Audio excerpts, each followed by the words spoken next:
Allez, on vous parle du marché de l'immobilier qui a fait preuve de résilience pendant la crise sanitaire, mais cet embelli, et c'est bien, se prolonge avec des évolutions assez notables par rapport aux tendances qui prévalaient déjà avant la crise. Bonjour Laurent.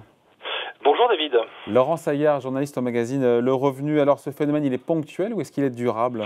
Est-ce que l'embelli se poursuit dans cette Écoutez, sortie, ouais, David, ce qui c'est quand semble même être une assez sortie de étonnant, crise?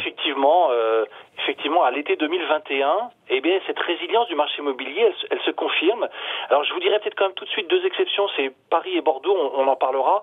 Mais en gros, ce qu'on voit depuis un an, depuis la sortie du premier confinement au printemps 2020, et auquel on ne croyait pas trop, on pensait que c'était provisoire et que c'était reporté à 3 mois plus tard, ça se confirme. Alors, l'indicateur clé, vous savez, c'est le montant, on va dire, des transactions en rythme annuel, donc sur 12 mois en France, et on est toujours au-delà d'1 million de transactions depuis effectivement le deuxième semestre 2020 et encore là à l'approche de l'été 2021. Donc ça veut dire qu'en fait ce marché est très dynamique, parce que en 2020 il a eu des confinements, en 2021 il y a eu le couvre-feu et les restrictions sanitaires, et donc on est à seulement moins 2% par rapport à une année record comme 2019.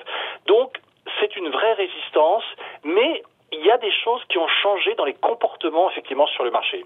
Oui, donc en tout cas au global, l'appétence pour la pierre en France reste forte. Oui, je pense que c'est vraiment lié à cette dimension de protection physique que le logement apporte, surtout même contre le virus. Mais puis, surtout, on y passe plus de temps qu'avant, notamment avec l'extension du... Enfin, d'abord, quand on est obligé d'y rester, et puis aussi parce qu'il y a le télétravail. Alors, c'est vrai que l'évolution notable, je ne sais pas si vous vous souvenez, David, quand on parlait ensemble de ce sujet il y a 2 ans, en gros, on disait que tout le monde voulait être dans les grands centres-villes et quitter les zones dépeuplées, ou les zones vraiment très isolées. Et avec ces nouveaux phénomènes liés à la crise sanitaire, c'est un peu l'inverse. C'est-à-dire que les habitants des grandes villes et des centres convertis au télétravail veulent être au vert ou avoir une pièce en plus et avoir de l'espace. Et donc ce qu'on voit, c'est qu'effectivement, en première, deuxième couronne, surtout en deuxième couronne en Île-de-France, ou même au-delà, à 2 heures de Paris par exemple, ou à l'extérieur des très grandes villes françaises, il y a eu un vrai appétit. Les prix ont monté, les transactions se sont effectivement un peu emballées, y compris dans le Perche, en Normandie, en Bourgogne, en Eure-et-Loire. À Caen, par exemple, les prix ont quand même gagné 10% sur un an. C'est Et donc sur les notable. prix au global, au-delà de Caen?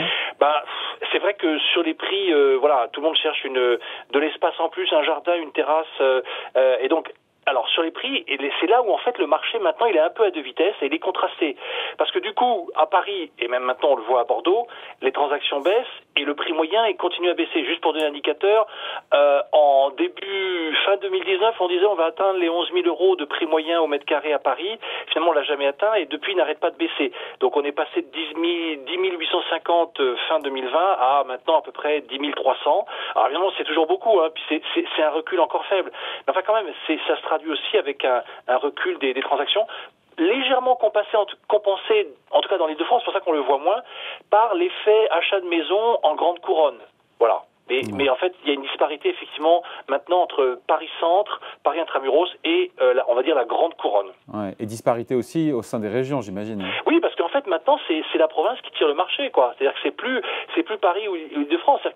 Et alors la grande nouveauté au moment où on se parle, en ce début d'été 2021, c'est qu'en fait, on va dire la hausse c'est fini. C'est-à-dire que ça résistait encore il y a quelques mois, même quand on en parlait ensemble au mois de mai. Mais là, on voit les premières baisses à Lyon, à Marseille, à Toulouse, à Montpellier, à Bordeaux. Donc je le citais, mais à Nice aussi. Alors ce qui est difficile, je suis obligé de le dire, c'est qu'en fait, c'est toujours, on est obligé de dire que statistiquement c'est un ralentissement de la hausse annuelle, parce que quand on raisonne sur 12 mois, c'est vrai que ça a tellement monté avant que sur 12 mois, vous êtes encore sur du plus 1, plus 2, mais comme on était à plus 6 il y a quelques mois, on voit que ça ralentit. Donc c'est vrai que les baisses dont je vous parle, c'est des baisses ponctuelles, trimestrielles, qu'on peut constater sur des périodes plus courtes. Mais il y a encore des villes qui résistent, Nantes, Caen, Rouen, pour le moment ça tient toujours. Bon, jusqu'où tout ça peut aller?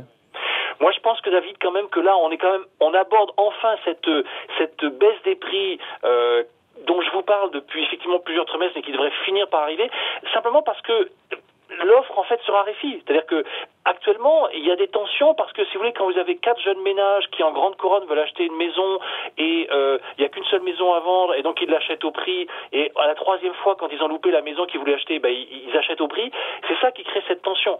Mais quand à terme, ce marché-là, il devrait quand même finir par se calmer à cause de la baisse de l'offre. Le problème, c'est que si l'INSEE nous dit qu'on va vraiment faire plus 6% de croissance pour le PIB en France, les investisseurs vont finir par revenir. Donc ça pourrait effectivement compenser. C'est pour ça d'ailleurs que en fait l'immobilier reste toujours un bon placement pour le long terme, mais la grande différence, au moins ponctuellement, c'est que Paris et Bordeaux, par exemple, là on est plutôt dans la baisse. Alors bien sûr, tant que la crise sanitaire fait fuir les touristes. Quand le tourisme international va revenir, on en reparlera, parce que là on va retrouver les dynamiques qu'on avait il y a 2 ans.